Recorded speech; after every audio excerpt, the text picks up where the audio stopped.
All right, hello, welcome to Adventures in Lollygagging. Tonight we are playing Die, the role-playing game once again, published by Rowan, Rook and Decard, based on the comic. Last week we started up. We did our social group creation, started working on our personas, dove into the game just a tiny bit. And this week we're going to dive in a lot more. We're going to start rolling some dice, and we have a full party. As last week Chad was late, and he is here now. I should probably switch over to the. A little thing I did is I made two overlays, one with your persona names and one with your paragon names. They're all very complicated and totally a waste of probably my time. But anyhow, classic Chad, always late, always late. So I figure, do we want to just do like a quick summary of your character? Like we'll introduce Chad in game, but for those of you that were here last week, you want to just give us a really quick recap of your persona, like who you are, that kind of thing. Sure. So we'll start with Kipser. Kipser, tell us a couple things about Amery. Amery was very interested in nature walks in high school, like to be the ride or die person for her friends, and was super into music. Then she had an accident out in the woods too far for sport, got infection, necrosis into her arm, lost it, was embarrassed by it, didn't want to meet her friends, became a drunk, and hangs out in the woods still. Yeah. So if this is the first time you're watching this, so like what we're doing is we're a teenage group, like all six of us, and even me. We were a teenage role-playing game group. We established some of the stuff about our teenage group, and then we flash forward 15 years, and that's when we're playing as adults, as Kipser was just sort of describing the things that happened to her character of Amery over that 15 years, right? What about you, Melissa? Tell us about Delilah real quick. So Delilah Ayers, when she was a teenager, actually kind of before playing role-playing games, she was actually burned pretty badly in a house fire. And so she in high school was kind of quite goth, kind of black clothes, hoodies, baggy, kind of that whole thing. As an adult, she actually did kind of continue with her art career, but it is kind of soulless commercial art at this point. She recently had some plastic surgery that her kind of current group of friends encouraged her to get, kind of has to do with some of the scarring and different things like that. And so she was a bit hesitant to kind of get back together with all of these folks because she felt like they would judge her for being superficial for making that choice. Okay, perfect. Next up, Aaron, tell us a thing or two about Deacon. So Deacon Dredd, as a teenager, was a theater kid, never wanted to be the lead. He always was the action guy. He loved stage fighting, loved flamboyant movements. Damn handsome kid, chased the prom queen, won the prom queen, realized he hated the prom queen, but he was stuck with her. Enjoyed his high school career until his hippie parents, particularly his father, who was a drunk, got in a car accident and killed the family that he hit, including another student in his class, which kind of made him a social pariah. His father went to jail, fell in with some groups who were involved in organized crime. Deacon got pulled into that world first as a teenage courier, but for the last 15 years, he's worked his way up in the organization, has become a made man, and realizes the only way he's getting out of the life is in a pine box, and he hates every moment of his adult existence. Very nice. That reminds me of one of my when you started talking about how much of a looker he was, one of my favorite details we came up with last time was how Delilah's mom always used to try to set Delilah up with either Deacon because like you were so good looking, or Billy because Billy was like a smart kid. And then Sean, who Jeremy plays, was always jealous of that fact. Like, why aren't you trying to set her up with me? What's wrong with me? I love that detail so much. So why not Sean, Jeremy? What's the deal with Sean?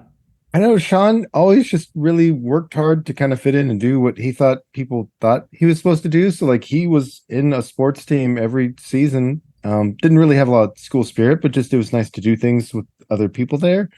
Really nice guy, just kind of second fiddle most of the time. And his dad was a military guy. I thought he was going to go do ROTC, be a big American hero. Then the late 90s, early 2000s happened. he chickened out and just kind of followed that path of least resistance. And now he's a call center supervisor, and he's divorced, and he's got a little girl, and he's just got a soul crushingly safe life. He's kind of happy to come back and do this. Mm-hmm. A young daughter named Tina, who Yep. was. Did we establish whether she was named after Delilah's younger totally. sister Tina? Okay, yeah. Yeah. Okay. So there's two Delilah had Tinas. Delilah had a younger sister that would show up to games, Mhm. and one of the things I have in characters, like I have this little like robot butler that works for me, and I would let your sister play that anytime. And I just loved how absolutely bonkers your sister was when she played the game, because she didn't care about Billy's story at all, and she was amazing. Fantastic. All right. So we're going to get started, and we're going to introduce Chad as we go. And so we can kind of get to know him and why he was late and all that kind of fun stuff. And yeah, we'll see. So quick summary. Last time around, we did our session 0. We did all that kind of stuff. We're teens in the 90s, right? Drifted apart 15 years to come back together. And we're all coming back together because one of our friends, Steven, shared friend, he passed away. And so everyone, like those people who got out of town were coming back. We didn't really establish a town, but in my prep for this week, I feel like we're in Jersey because that was a sort of a reference. So we're going to be in New Jersey because we were looking for a place that was relatively populated because we had a very big high school. So Jersey is going to be, we don't have to be too more specific than that, but Jersey. We eventually did start playing a little bit. We met up as adults at Mom's Kitchen, which was our normal spot. It was a late rainy night. It was after the funeral. I organized the game. Billy being the forever GM as usual. Dinner at the diner, you all started coming around. I referenced a familiar urban legend that went around in the 90s about a group of teens who disappeared, maybe in Ohio or maybe it was Indiana, while playing a role-playing game. And then they returned 2 years later, never saying a word about what happened to them, why they were gone, what happened to them, why they were gone, anything like that. So Billy told you all, myself, that I got the game off eBay. I got the game off eBay, and I started handing out character sheets and dice. And we had this little dice dropping ritual. We all closed our eyes, dropped our dice. There was an intense bright light. There was this horrific sound of grinding metal. And when we all opened our eyes, we were somewhere else, sort of. Like we were still in Mom's kitchen, but everything was just a little bit off. The employees were moving stiffly and backwards, like something out of Twin Peaks. Outside, like everything was kind of seemed almost like frozen in time as raindrops were sort of mid-fall. Other customers that were in the diner, they disappeared. And then you all started hearing this tinny little laugh. And when you looked over to where Billy had sat just a moment prior, you saw a man who was mostly machine, or at least part steampunk, part horror, part cyberpunk, some kind of mixture of things. And then he said, "I can't believe it worked." He grabbed his D20 and he disappeared in this flash of rust and dust. You started scattering around after that point, trying to figure out what exactly happened. Amery, you started knocking over the workers. You discovered that they actually were like animated metal miniatures, but grown large, painted over, almost like puppets. Delilah and Sean, you went through Billy's bag. You found this large geometric key that didn't work on the front door that Deacon tried because the front door was fake. It was painted on. Then it was when Sean actually saw movement for once out the windows, and there was someone outside, this hybrid flesh machine humanoid wearing Letterman jackets with a little stitching that said Caleb on it, harassing you all just like they did back in the day when you used to play role-playing games in here. And then they started like bursting through the walls and the windows, and all your dice started to glow and spin and hover ominously. And one by one, each of you grabbed your dice, and you transformed into basically the most memorable RPG character that you play, probably the one you played in our famed or long-running D&D game, our second edition game from the 90s. And that's kind of where we ended. But instead of picking up right there, we're going to actually pick up a couple hours earlier. And we're going to actually start in, I would say, what do you think, Evan? Probably a high-end hotel room? Like, is it a nice hotel room? Yeah. Okay. It's nice. Okay, so it's a very nice, the nicest that whatever town in Jersey that we are in has to offer. It's the finest thing you could possibly find here. What's the state of the room? Is it messy? Is it clean? Like what's going on? No, it's clean. Chad's a very organized person. I think it's only messy with like a calendar or some sort of like binder he has of all of these different things that he's juggling, and he's kind of flipping through it while he's on the phone. And so when we see you kind of flipping through it, when you see you on the phone, are you pacing? Are you sitting down? And what do we see? What does Chad look like? Chad now, he is very fit. I guess I can talk about Chad's background a little bit. Absolutely. Yeah. So Chad was also a jock. He was a very famous soccer player at the high school. But when he was before high school, he had a brother who was very sick. And so they would draw monsters and have weird stories of fantasy and things like that to take their mind away from what was happening.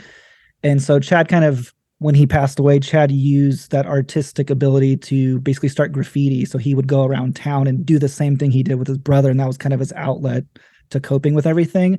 And eventually he met the group. And but whenever he graduated, he was so famous, he went off to play overseas in Europe and became famous over there. And that whole part of his life just kind of got sidelined and he never really thought about it. He got married to just a beautiful woman. She's pregnant. And now he's just working on becoming a soccer commentator. So he's dealing with all these things and juggling all these business deals. So he's just dealing with that currently. And that's kind of what sparked him being late, is that he's on the phone dealing with other things. And he's just completely lost a lot of his, memory on the old times. So would we say, so as we kind of like set the scene here, like you're on the phone, you've got your calendar out, we hear the conversation happening.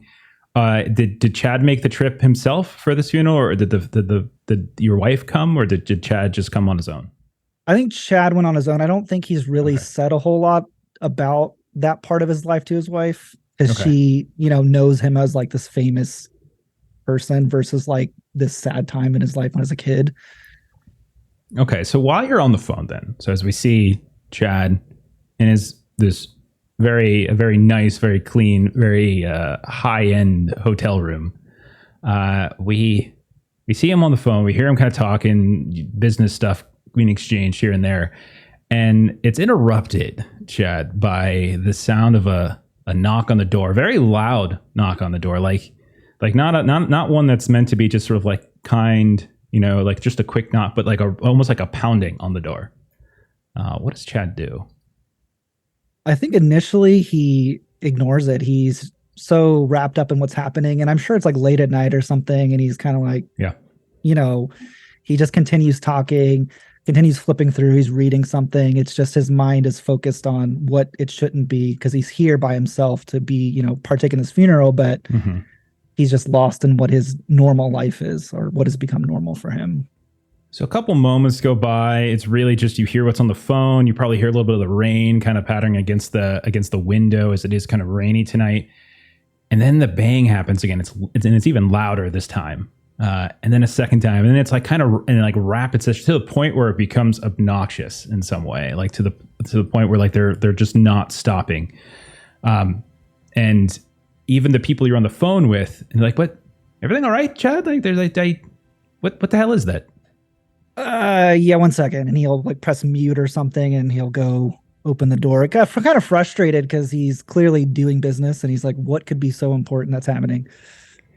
And when you open the door, you can see on the ground in front of you, much like where like you might put like, what's it called, room service after you're done. You can see there is a reused flat rate envelope, like a USPS flat rate envelope, just sitting on the ground in the hallway right outside you. It's a relatively empty hallway. You don't really see any, like there's other folks who have put out like, trays here and there as it's past dinner time. The only person you see is like maybe about 50 feet down the hall. You can see a man kind of in work clothes. You hear the ding of an elevator, kind of steps on the elevator and disappears. And he's the only one you see.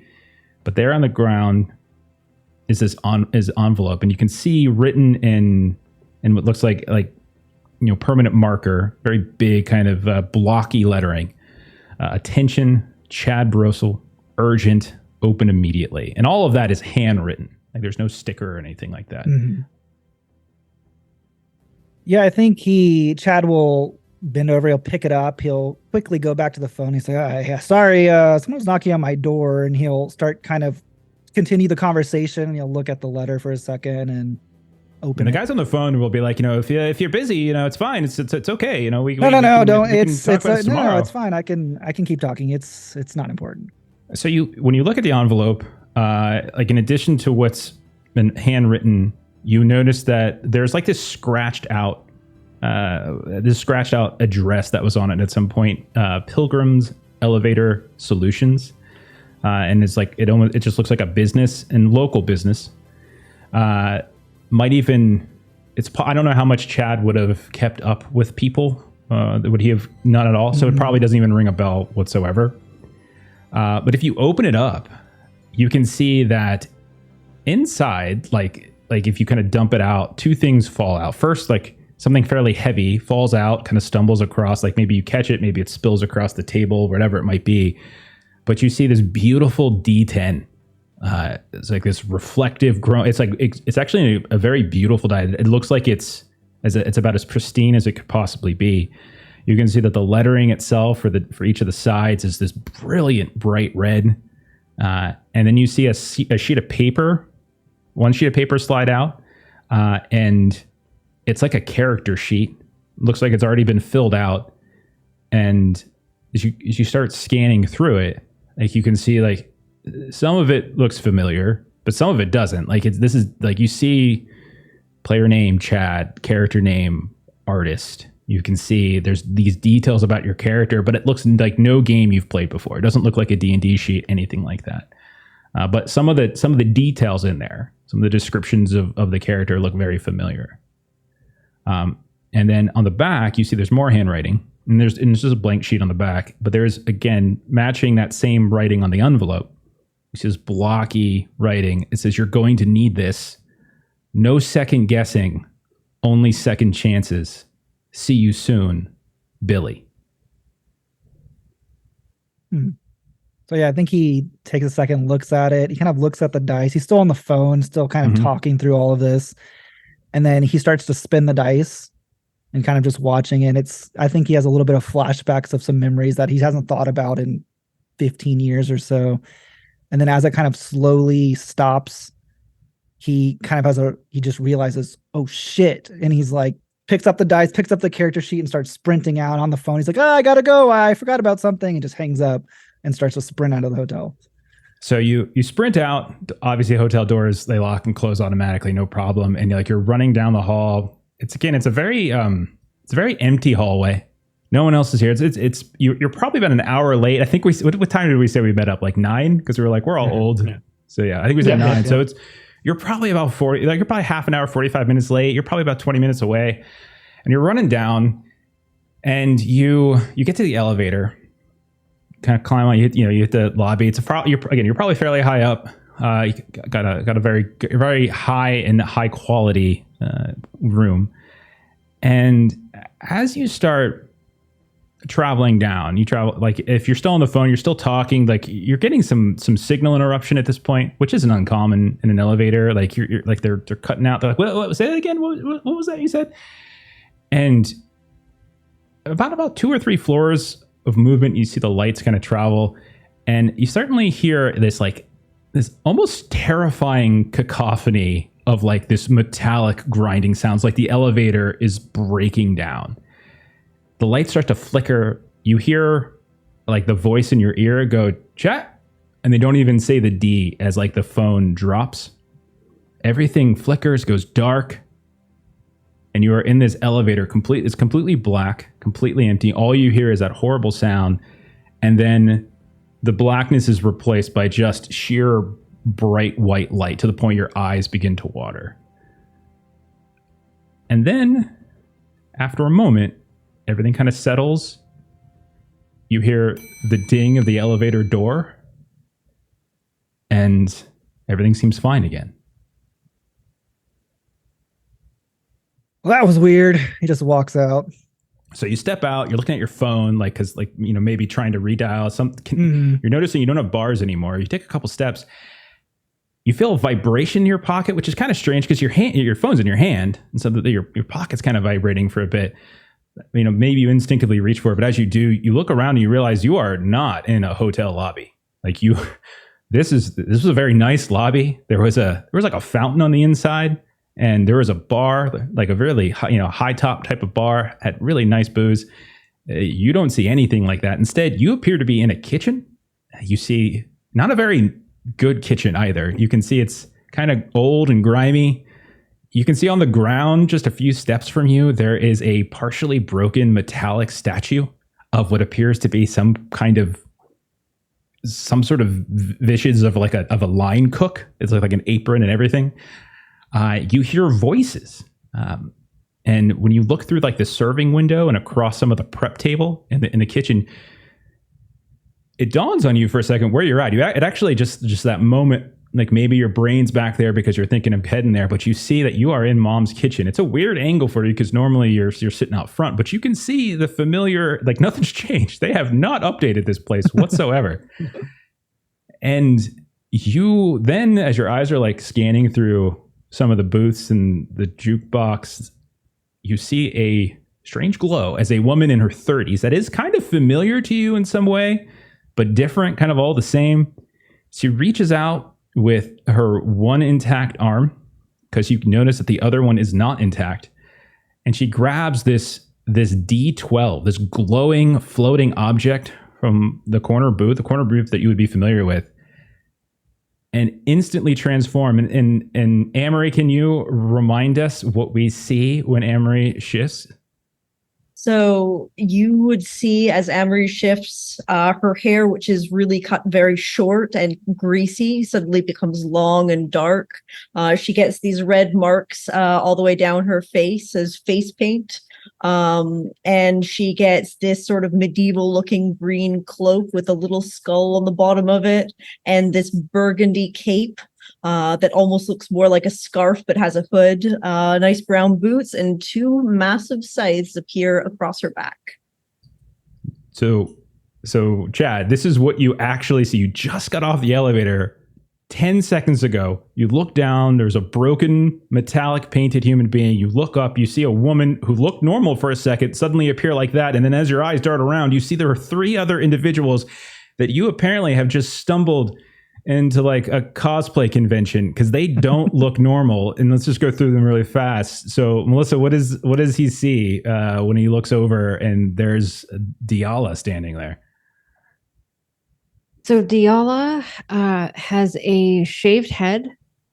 Everything that she is wearing is clean and tight. So, kind of starting at the bottom, she's got kind of like leather boots that are laced up and laces are tucked in. She's got brown leather pants, and she's got kind of a tight black top that kind of comes up to kind of her neck a little bit.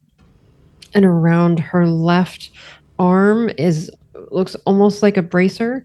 It's this kind of very shiny metal that she's got kind of around her left wrist. And then what do we see with Dread? So when you see Dread, physically he looks similar to Deacon. He's got short black hair, styled and kept short so nobody can grab it in a fight, but his blue-gray eyes shift to yellow right as you see him. And shadowy tears seem to pool from his eyes and almost drip down his face in a harlequin mask. He's wearing a long black trench coat, so black and so deeply pulled into the shadows that you can't see his body within it. All you see are his hands out of the sleeves and his legs coming out of the bottom. And when you look at those hands, black tarry shadows drip down his fingers and coat the ends of his fingers. And then as we look over, what do we see with Tristan? I would say Tristan is like the polar opposite of Dread. He's tall with flowing perfect hair and a little spit curl, ice blue eyes. His outfit is nothing but garish extravagance that looks like a cross between Final Fantasy and a Leaffield comic, with all the belts and like the pouches and all the nonsense and a rapier on his hip and just a shit-eating grin from ear to ear.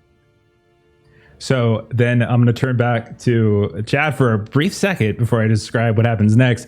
What is Chad's initial gut response to seeing this? I think Chad initially ducks down from the window. He is very confused.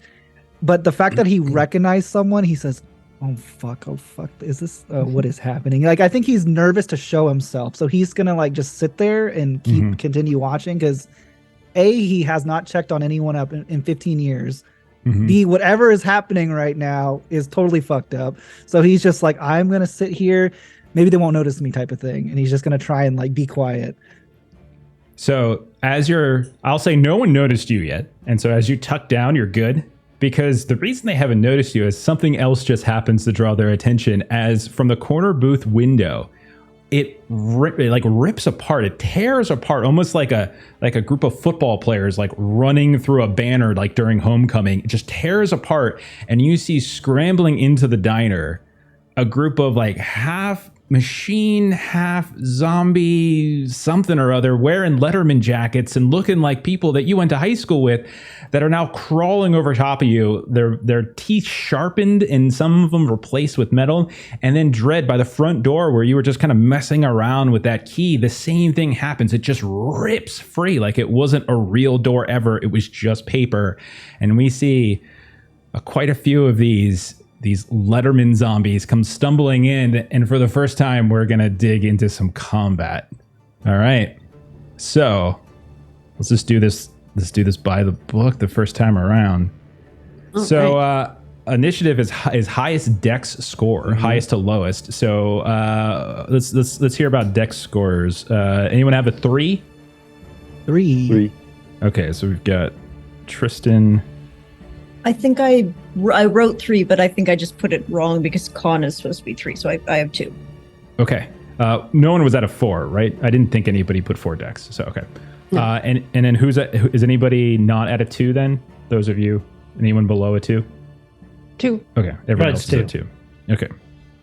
So that's Leaf, Dread, and Dial. And you can go in terms of your spot in whatever order you want. I don't care which. As for my... What do I have? Where am I? I am also on 2. And so when we get to that, we'll kind of alternate between those back and forth. Okay. So what that means is that, Chad, you're actually one of the first people to react to this. Doesn't mean you have to do anything. Tristan, you as well. But I will say this to Chad. The vibration in your pocket is out of control. Like you have in your hand, your phone is right there. There's nothing else that should be vibrating in your pocket, but you're feeling to the point where your thigh is almost going numb from it. Yeah, I think to do anything. No, I think Chad will kind of look at what's happening and clearly notice like these zombie high schoolers that we knew when we were kids. You see the Letterman jacket, like it's so familiar to see it. I think he's going to try and he probably did. I think he's going to be like very confused, but instinctually reach for his pocket, and he's going to try and pull it out, but do it as like discreetly as he can, like try to peek at it from like the pocket, looking at it slowly from his pocket. Okay, sure. If you're doing it discreetly and you're trying to be like, well, maybe you pull on the lining of the pocket, and as you do, and it comes clear, like you see your D10 just lift up off your lap of your leg a bit and start to float right in front of your face, and just spins and tumbles around, and it's glowing. It's just this beautiful, bright, brilliant red light that is just coating your face. It's banking off some of the stainless steel of the kitchen here and there, and it's just there spinning and spinning and spinning. I think he's trying to pounce at it, trying to keep it down to the light so people can't see him. He's like trying to grab it as it floats up in the air.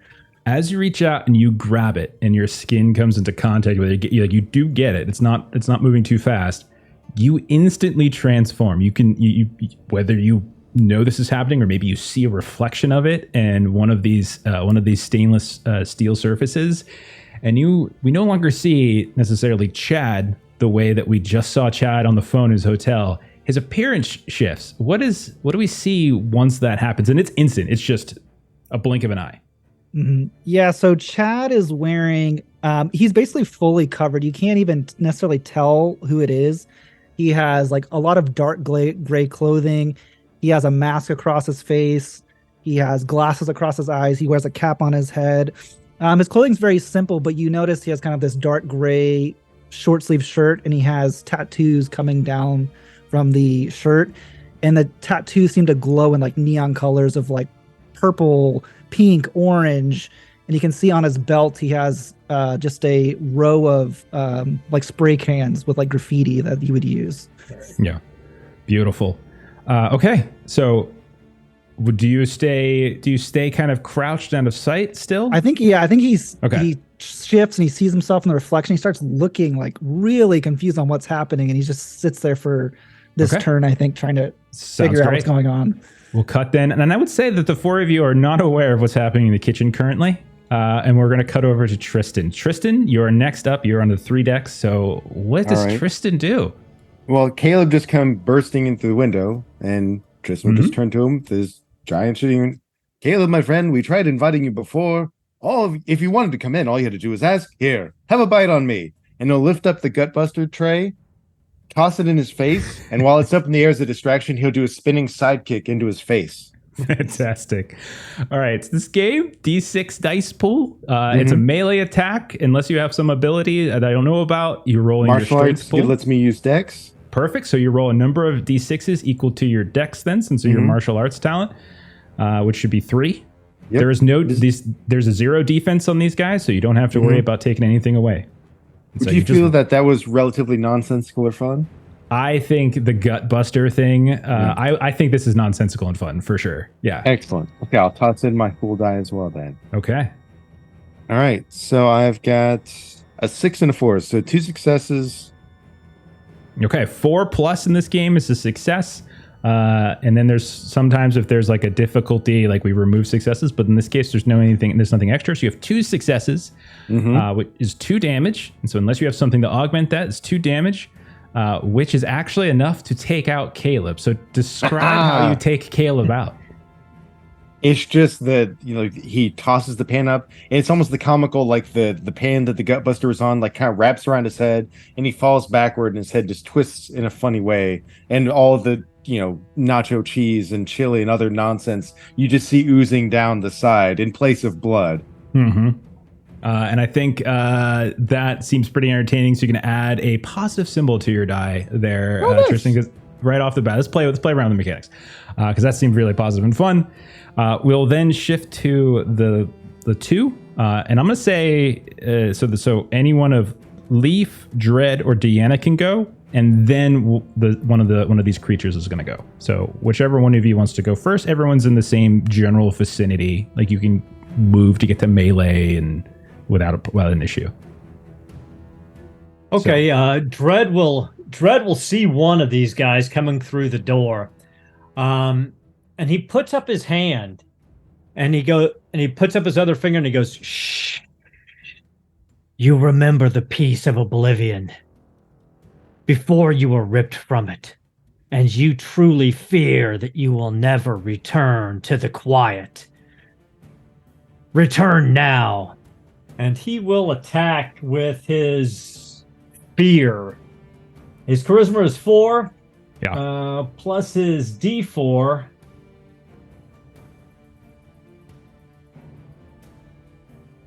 So that no difficulty or anything to worry about. So that's a total of 4 on the intensity effect. Does that surpass his willpower? 4 total. These have a willpower of. These actually have a 4 willpower on them. So he has to. If he doesn't want to succumb to the attack, he needs to make a wisdom check with a difficulty of 2. Okay, he has 2 d6s, and so he's gonna have to. So this is gonna be. I think this is gonna end up being a straight up fail no matter what. But I did roll a 2 and a 6, so I didn't even have enough to begin with. So he does actually fail. So since he failed his wisdom check, he succumbs to my attack and dies, or returns to oblivion. You watch basically as this guy's come charging in. Everyone who's in the lobby. Tristan just went and threw a bunch of food covered, chili covered fries and cackling and laughter, and then it's a stark shift when Dread comes, as it almost seems the lights in here just start to dim. You all feel a coldness begin to take over you, as Dread, even though he's targeting this attack on this individual running through, nonetheless, there is this kind of chill that probably cascades down everyone's spine to a little degree. And you watch as he leaps at you, but as he does so, you can see his face just kind of contort in this element of fear and sadness, and he falls to the ground and goes sliding across it, head bashing in to the bar, the counter. And then Dread will take a few steps back, and he turns to look at his friends, and you see that now those black tears of shadows have fully become Harlequin masks upon his face. And he just lets out a half smile as he looks in your direction and then turns back to face the horde. Okay, so there are still a couple that are pouring in here. So I still have some more. So it's 2 down, though. So I'm going to go with 1, and then we'll go to either Diala or Leaf. I'm going to roll to see randomly who I go for. It's going to be Diala. One of them's going to go after you, Diala. So you see stumbling at you probably about a 220-pound offensive lineman for high school. Just sort of stumbling over. You see the jacket itself is bulging. It's a little bit too small for him. But you also notice that where the right side of his face was, there's just this rusted piece of metal. And you see etched into it is just this giant tooth. And that's what they're going to essentially leap out at you and try to stab you with this. So I actually do roll dice in this game. So do you have any defense, Diala?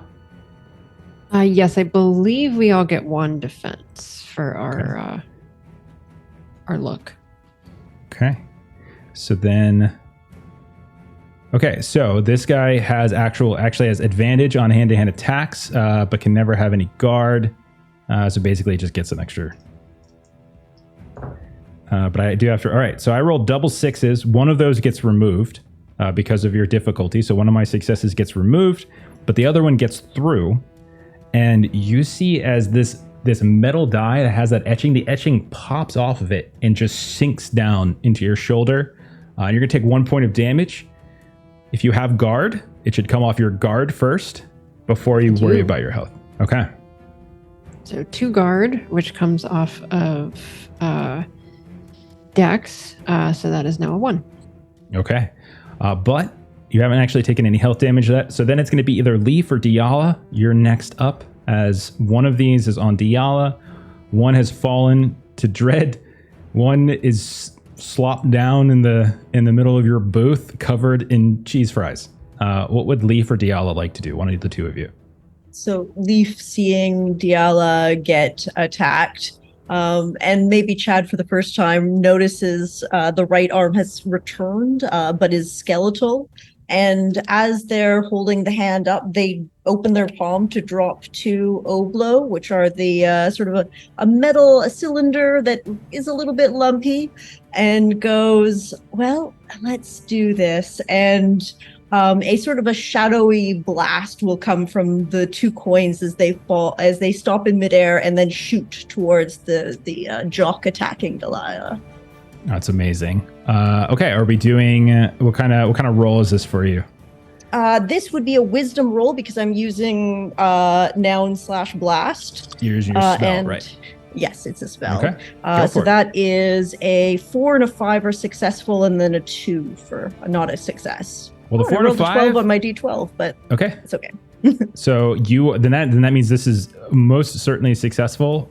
So if you're doing the blast one, yes. And it's the number, I think it's the dice, the number of successes should basically be the damage you do. Yes. So how many successes did you have in total? A 4 and a 5 for 2 successes. Okay. That is all the health it has. It has no guard. So describe how this one falls.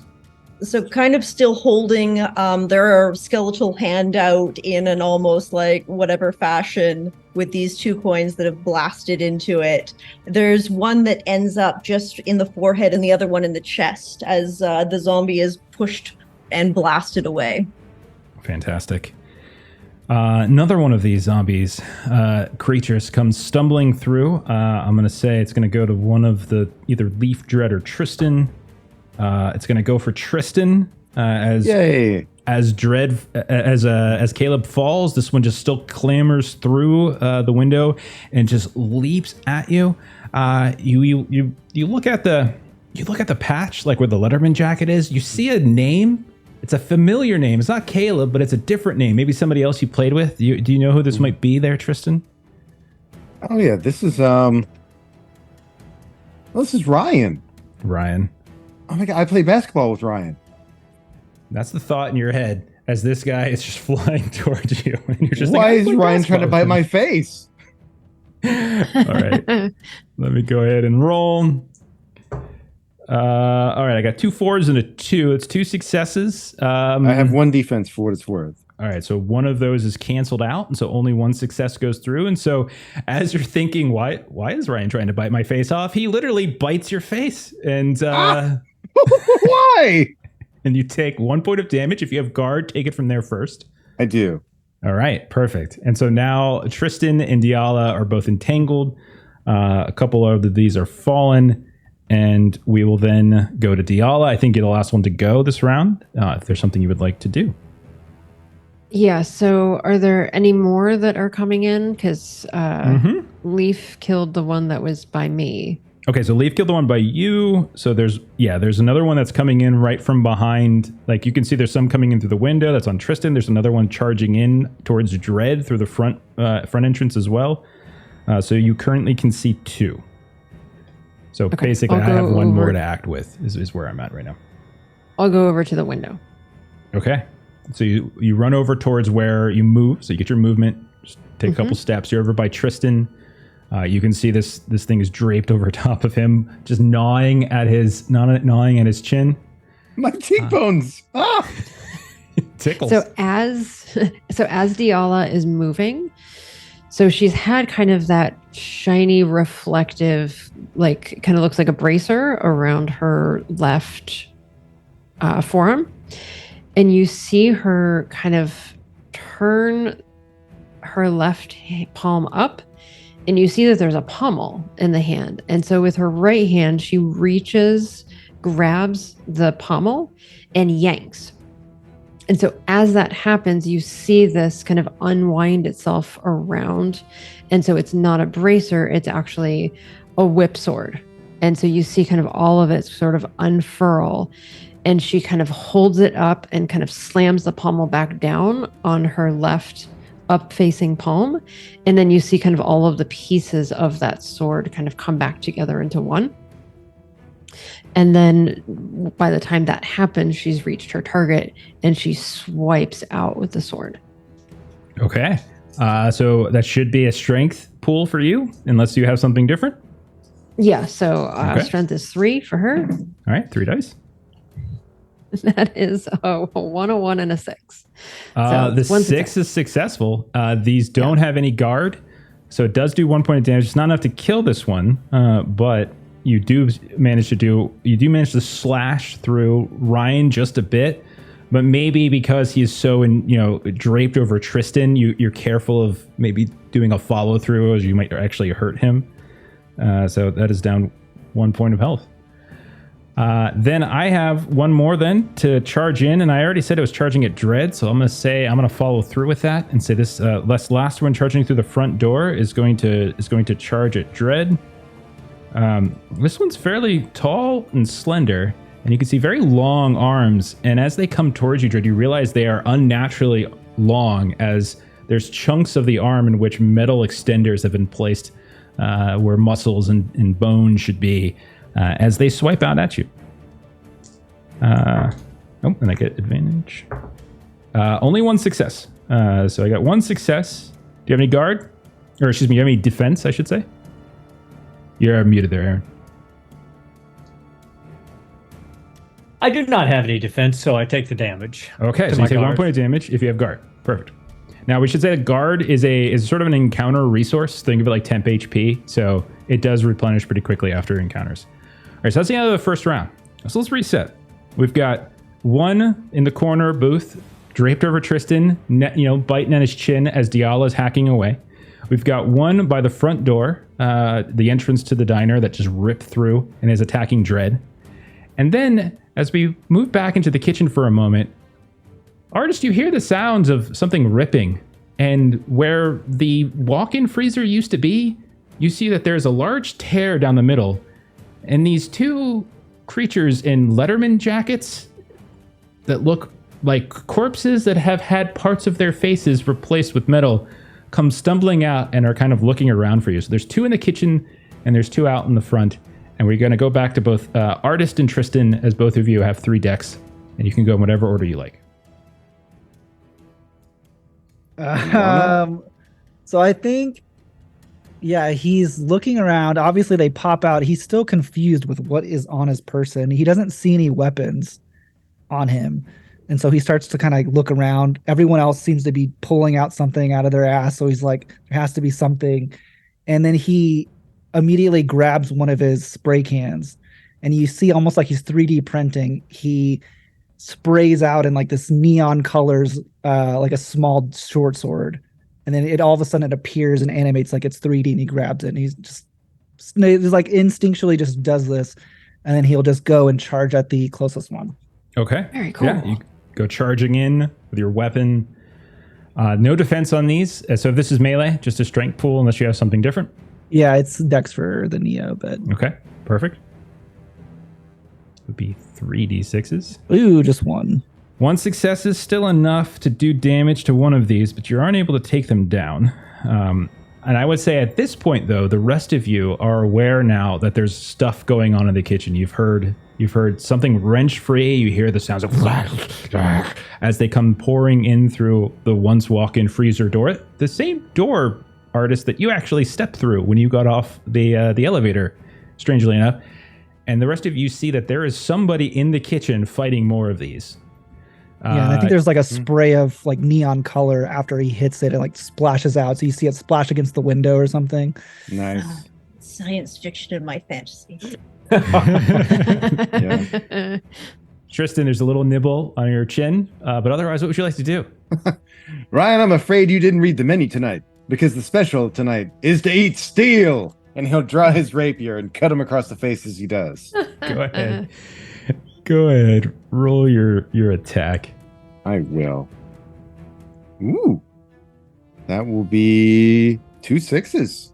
So I'm going to get a point of guard back. And Absolutely. I got a 6 on my full dice, which I put you gave me a pip earlier. I did. So for a fun fluke, I want to like cut him across the face. And I also have like martial arts, so I think it'd be fun. Like, so with the one-liner, I somehow recoup my guard because quips heal me for whatever reason.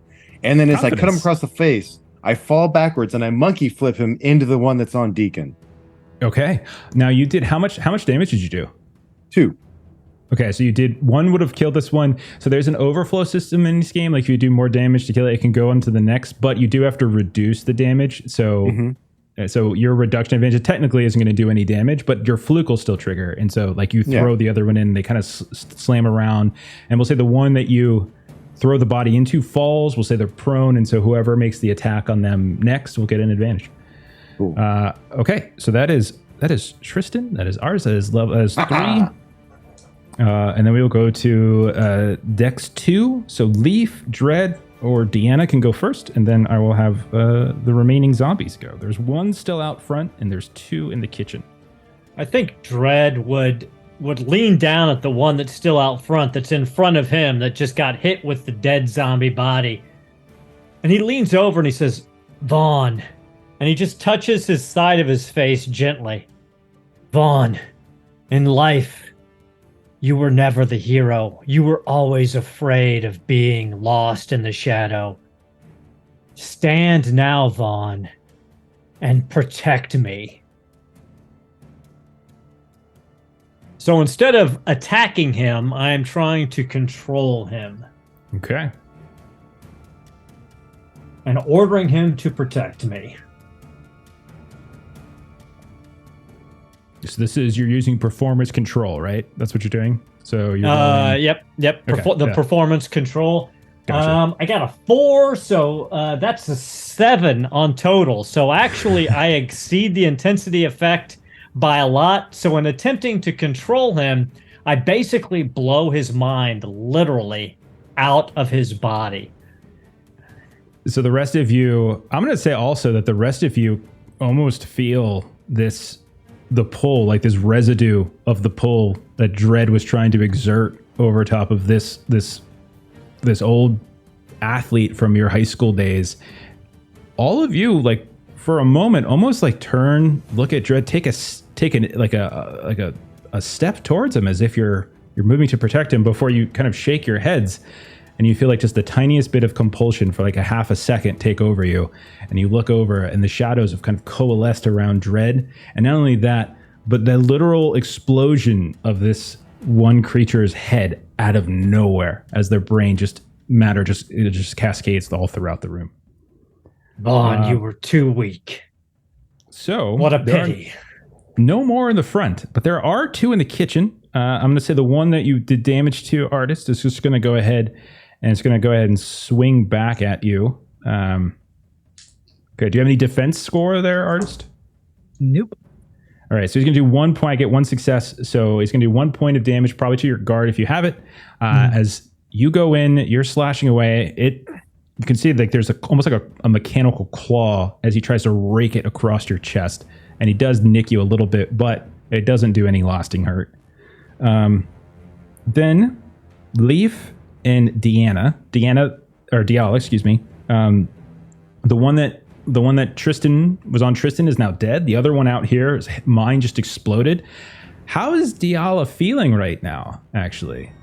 I was just thinking about that. Like all of the things that we describe in RPGs, what it would be like to actually like physically do that and see that. And I don't think Diala is doing particularly well at the moment. Like I would say she's like trying to find something to like just back up against and just sort of take this in, because like it's one thing to like listen to Deacon describe blowing someone's head apart, and it's one thing to like physically be in a space where that just happened. So I feel like she's just sort of backing up against a wall and is just sort of like looking around and is a bit speechless at the moment. So in terms of your like emotional scale, like where would we think you're at here? Are you ticking up one or are you staying low? Yeah, so hers is vigilance, anticipation, and interest. And so definitely she is wanting to kind of get a sense of her surroundings. So she's trying to make sure nothing's behind her and then kind of looking around. So probably taking her from a 0 to a 1. You pick your back up to the wall and you take a quick look of your surroundings, and immediately your head turns towards the kitchen, where you see there are two more of these that seem to be attacking someone, and that someone looks somewhat familiar. Like there's something in your memory that's just kind of at the edge of it. You can't piece it together. So we're playing it as these are like the characters or some variation of the characters that you played many years ago. And so there's something in your head, especially since your emotion is hicked up and you're very vigilant, that you think that that's an ally being attacked in that kitchen. So you have that info. What? And so she just sort of kind of freaks out a bit. She's like, I don't. There's someone else is, and I think he's finally here. And you see, like, she's sort of talking to the other folks that she came in with, but you see her kind of look down a little bit. So she kind of has a sword that she's swung out with, and she's kind of looking down in the sword a little bit. And you sort of, if you're close by, you can sort of hear as she sort of looks down in the sword, and you just hear this little voice. You missed it. You weren't paying attention. You missed it. So as maybe for a moment, the sword / whip is debating with you, we're going to see as the second of the two that scrambled out of the tear, they continue to scramble and they push through these double doors. And I'm going to say it's probably Diala who is they're closest to as they push through the door, because that's what the die I rolled for random attacks. And so they're going to go after you, Diala. And I rolled one success. Man, I'm rolling terrible. One success, and you have a defense of 1? Yes, I do. Right. And so that'll cancel that out, and it does no damage as your vigilance comes into play. Despite the the antagonization by your weapon, you're able to quickly get it up and parry the attack. Then we still have, I think we still have Leaf to go. Yeah. Leaf will push in between Delilah, as they haven't really seen them as Diala yet, and get in front of the zombie and go, no. And I missed last time, so this time she'll hold up one coin that'll stay in the air, and then a second coin, and then let them go and blast towards the eyes of the zombie that's in front of them. Okay, I love it. I got one success. One success. This one doesn't have any guard, but it does take damage. It's not dead yet. The one that's both of these creatures that are left, these fallen that are left, have taken damage, but neither of them have fully collapsed. So you can see like your coins rip through portions of the body, but not necessarily completely debilitate it.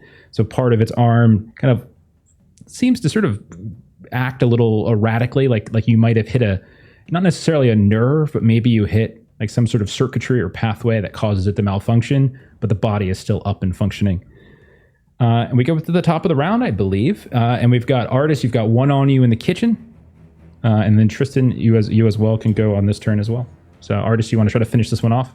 Yeah, I think he'll just continue. He's more focused on his like safety than he is really what else is happening.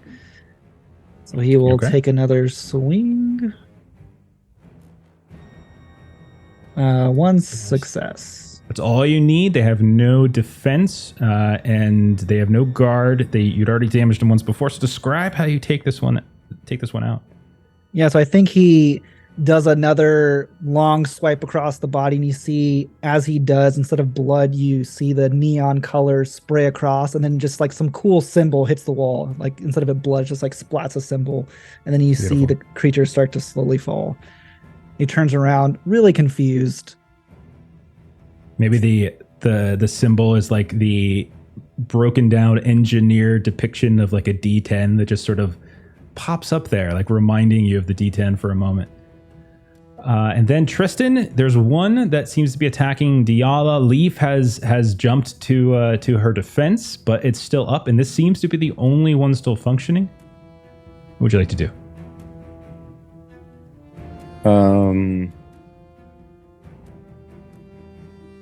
Did I say Tristan? Yeah, I'll be dumb. Okay, yeah. No. All right. All right. I would say it's time to cool down, but I think you're running a little hot, so let's just match tempers here. And with his offhand, Tristan is, well, in the book it would be called a trickster mage. I like to say he's a paladin of Anansi. And all of his magic stems from doing magic wrong. So at one point they taught him burning hands. But he didn't really understand. So he puts his, he's got the rapier in one hand, puts his hands out like this, pulls it back, and then one hand just lights on fire, and he does a flaming punch. Okay. Go ahead and roll your attack. It's charisma, I think, for it is charisma. For Tristan, charisma and dex are the same, so it ends up being a wash. Perfect. Just I do have a negative mark on my dice now since I got a positive effect last time. Fantastic. And it actually pops. So the good news is I got 3 successes. Okay. The bad news is the cross triggered, which means something bad happened. So I was doing a flaming punch attack, and there was like a super greasy gutbuster nearby. Maybe I accidentally set something on fire. I think that sounds great. As the gutbuster is known to be, I mean, who knows what goes in it? Pretty much anything. Motor oil could be in that for all we freaking know.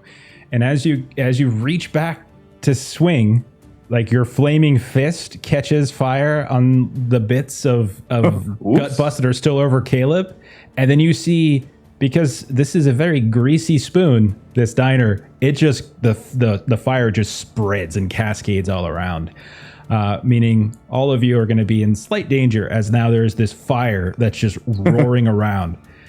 But Tristan, you're nonetheless capable of taking this one out if you want to describe how you finish this one. I think it's just all that extra. It's just this flaming punch that just goes through and just emulates the head, basically. Is all the extra grease from the gutbuster really ignites. Well, I think I may have overdone it there. Okay, so what I'm gonna ask then, as all of the immediate creatures are dead, they're down, you've defeated them, but now there's this roaring fire that's beginning to cascade. So can I just get one thought from everyone, and how are you reacting? What are you doing to try to deal with it? Because if you recall, not only is this a greasy place, but the walls were made of paper.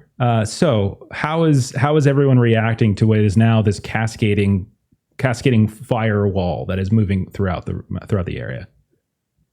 Is the main door that Dredd is standing in front of still ripped open? It is indeed. Yeah. So he would lean down, pick up one of the zombies, and use it as a fire shield to just push through the rip, all the while muttering to himself, "Sean has always been such an idiot." Yeah. You tumble Similar- out. Yeah, go ahead, Leaf. Oh no, I was just gonna say similarly, Leaf is like, God damn it, Sean. As they are behind, or they're in front of Delilah, but they're also against a wall, and just like unsheaths one of the scythes to rip up the paper behind them so they can push out behind. And so you slash this perfect vertical slash, whereas everything else was just like jagged tears from these creatures. Yours is just this smooth slice, and you can slip out, and you feel like a touch of rain fall on you, like a very singular drop just comes down, strangely enough. And same with you, Dredd, as you stumble out into the front, and you realize, both of you, that you're in the parking lot from Mom's kitchen. But I don't want to describe too much more than that until we get Tristan and Diala and Artist. What do the three of you do as we now see an inferno is beginning to cascade in like a tinderbox? I mean, obviously, I jump out the same window that Caleb jumped in, and I make sure not to look back because cool guys don't look at explosions. Okay. So you dive through. Let's see. Okay. Yeah, you dive through, and I'm going to say a little bit of your hair singes, and you see, as you stand outside looking around, you see Dredd stepping up from where he had dragged the one creature out.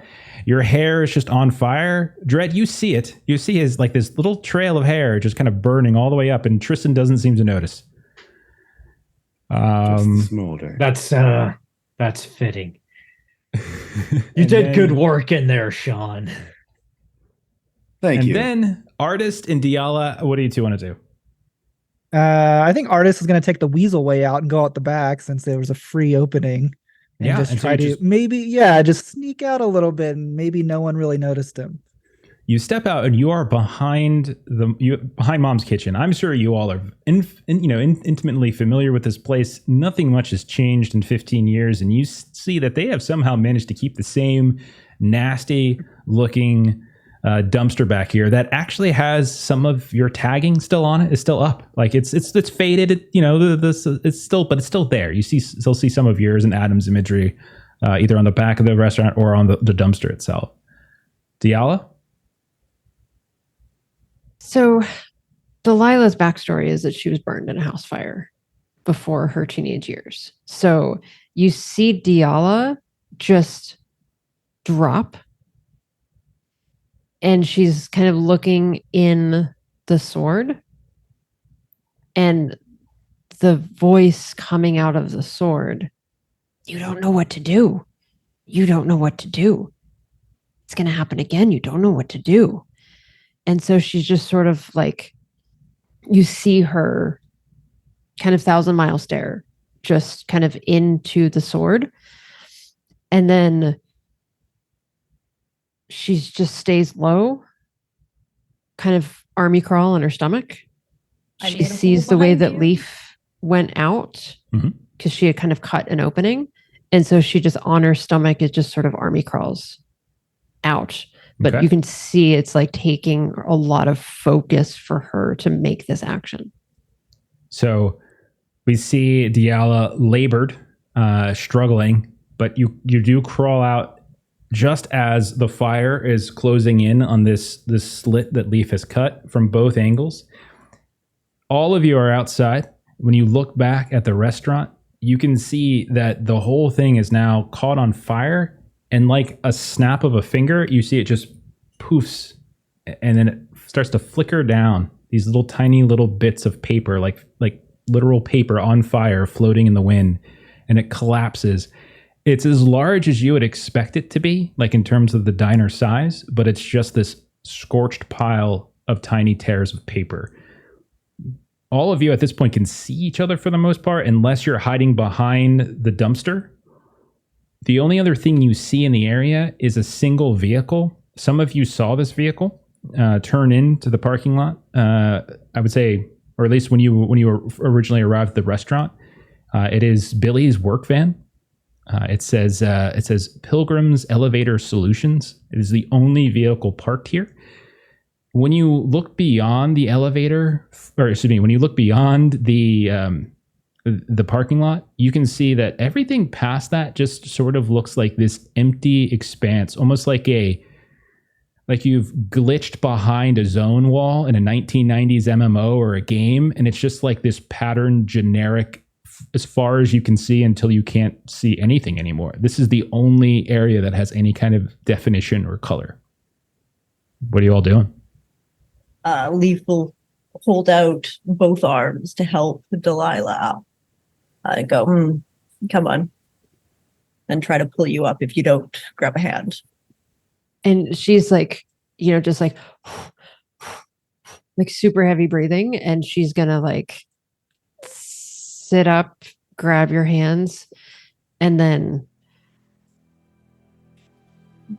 the hell was that? What the hell is any of this? Our cars are gone. How are we getting out of here? It doesn't matter.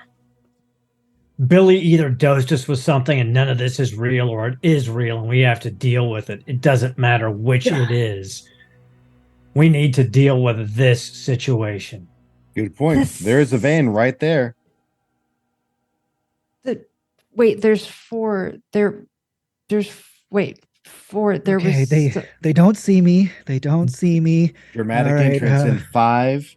He doesn't know the paper's 3, burning behind him. 2. Okay. He's just like talking to himself. All right. They don't know I'm here yet. Think about how you want to enter. What do you want to do? And you guys can just see him like obviously talking to himself. Mm-hmm. Do you see the guy over there that's like just kind of shaking and standing? I really thought, like, I did the whole countdown thing. I really thought he was going to come in. I mean, you were loudly counting for him. Right? I heard it. Yeah. We're over here. Chad, is that Mysterious you? person that we don't know. He's kind of startled. Oh, shit. Awkwardly kind of turns around. Hey, guys. Whoa, check this out, right? Oh, you've got a neon sword. That's so cool. Yeah, No. I'm pretty sure I can do more than that. Oh, you can. God, Sean, take it down a notch. In the moment, let's figure this shit out and not go all fanboy over our shared delusion, all right? Hotwire the van. Let us get out of here. Way too much to drink. Okay, I'll hotwire the van. I'm on this. Sean, you step over towards the van. You go to open the driver's side door. You reach out. You go to grab the handle, and you realize the handle, damn it, it's painted on. Just like the windows in the diner, just like the door handle in the diner. It's just this flat, smooth, and hard surface, actually. Almost like concrete. It feels it's just readers. You just see your hand smashes against it, but you can't seem to open it. There is a tiny little keyhole like you would normally see in a van. It's an older van. You could tell it's probably about a 10, 12-year-old model. But Perfect. So you're saying there's a lock. I've got good news and I've got bad news. Yeah. This thing has a painted door with a lock, but I know how to deal with locks. We got a key. We have a key. We got a key. Would you like to have a go first? We'll pretend we don't have No, it's okay. Thread just hands over the key. Just do it. Tristan, you grab the key. Then. It's so just to refresh everyone's memory, it's a very big key. It's the size of like a forearm almost, but it's angular, it's geometric. You can see that it looks like some sort of abstract piece of art almost, but it does bear a striking resemblance to a key. You can see like little teeth and stuff, like a skeleton key has been shifted and altered in some way. So when you hold this next to the entrance to, or like the keyhole to this van, this driver's side van, this isn't going in. However, those of you who are like kind of lingering around, you notice that the back of the van, or not the back of the van, the side of the van that has the lettering for Pilgrim's Elevator Solutions. It has a man in like one of those, like a pilgrim hat, and in one hand he's holding a wrench, in the other hand he's holding a gear. When you look at the gear, you realize in the middle of the gear there is that same strange looking geometric shape that just so happens to fit the key, the teeth of the key. It's not working. Let him keep going. There's also a dumpster here as well too. That's the only other thing that you see in the area besides yourselves. You keep doing that. I'm gonna check that out. So kind of her vigilance is kind of continuing to like that she cannot leave that dumpster unsearched. Okay, Diala, you push the dumpster open. It's not locked. You push it open, and it kind of defies physics to some degree, as the distance it goes down doesn't seem to match the size of the dumpster. It seems to dip even further below the surface. But you can see a large pile of various recycled bits of these fallen creatures that you just fought in the diner. You see chunks of flesh. You see chunks of metal and rust. You see different, looks like tattered, threadbare Letterman's jackets. And as you're watching, as you open this up, you just hear tick tick tick tick tick tick tick tick tick tick tick over and over again. And you watch as they're all just slowly combining and recreating. Like it's like they're stitching themselves back together. And when you look down, it's a very, very, you think a very deep hole, and there's quite a few in here. I don't think you guys are in the van yet, but you might want to look at this. You might want to look at this. Leaf will come over to take a look. Leaf, you look down, and it definitely gives you the impression that this dumpster is like recycling chunks, different parts and pieces, and reforming them in some way. None look to be immediately like they're about to reform, but give it 20 minutes, an hour, like you think they would probably reform into more. It's like resetting somehow. That's not good. No, that's not good at all. We need to be gone before they finish. They're by themselves. Yeah. All right. Do you want to go tell Sean where the actual hole is? Meanwhile, Sean has set the key down and he's preparing to cast the knock spell. Which the knock spell. Oh, what? Puts it on his fist. Sean, look at the door. The hole is there on the door. I am at the door. It's right here, but it's too small. Sean, you have to shut your mouth now. The side door. Look at the side. Here, I'll pick Why the key didn't up. you say so, Deacon? It's so simple. Just speak your mind.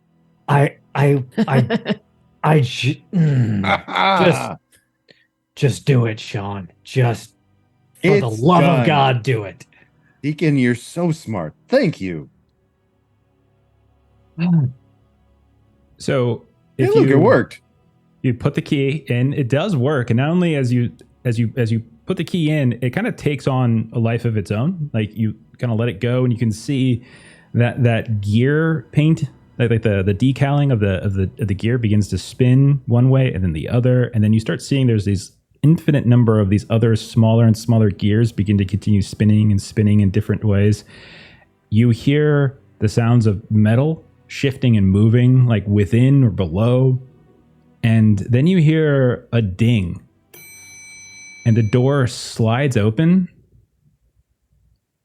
because it's a sliding side door of a van. And you see inside is what appears to be a construction elevator, like a worker's elevator. You can see everything's covered in these furniture blankets.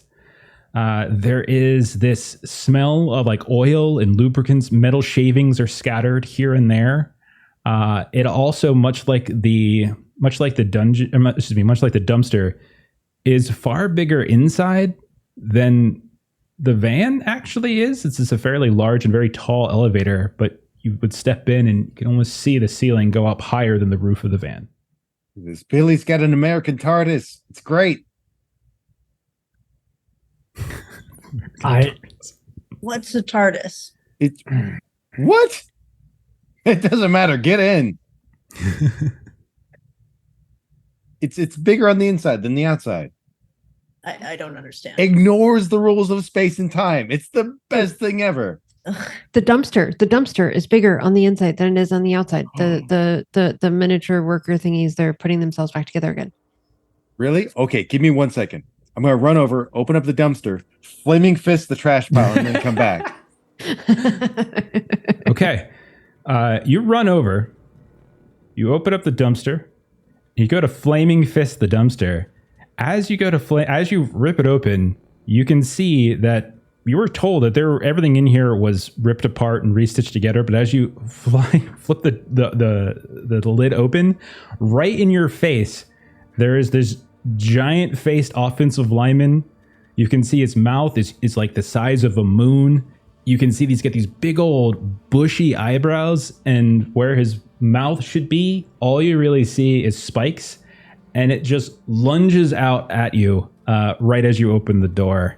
So I'm going to give it a little bit of a... Okay. Your guard would have reset. Okay, so if you had guard in the combat, and if you lost guard... I refreshed it with my quip anyways. Okay, perfect. So I actually rolled 2 successes. Do you have any defense? Defensive 1. Okay, so you take 1 point of damage as it bites you right in your fist.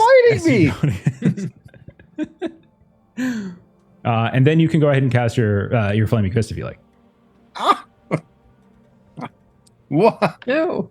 All right. You want a mouthful? I'll give you a mouthful of flames, jerk.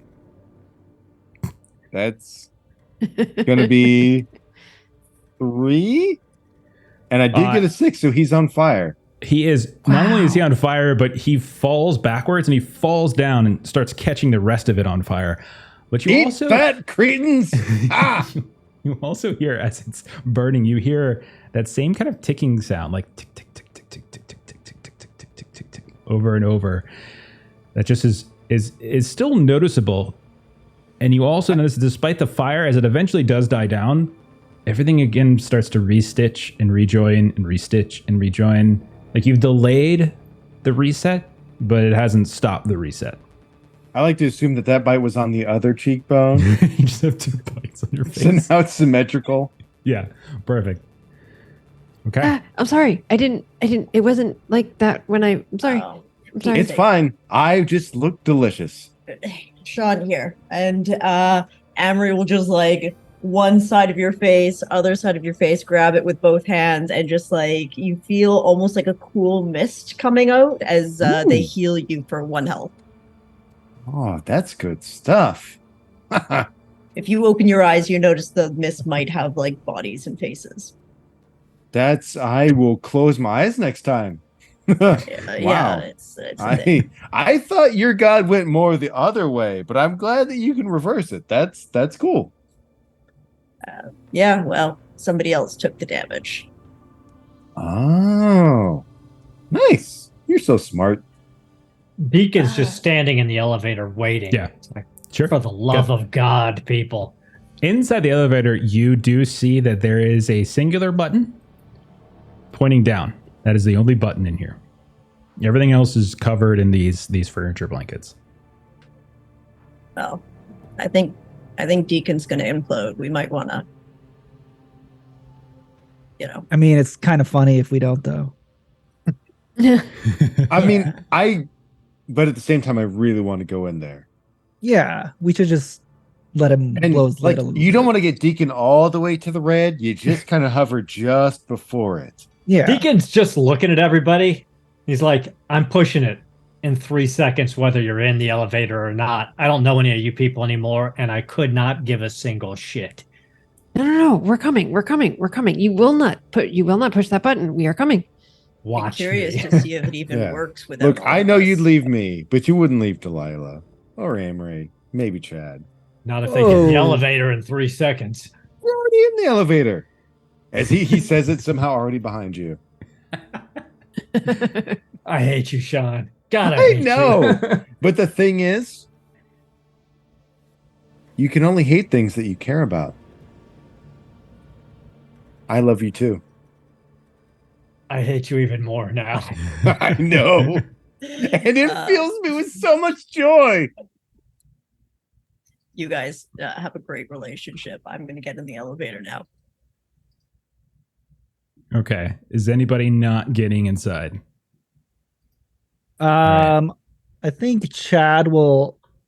He wants to, but as he's like walking, does his character sheet like still on his person, or did it disappear?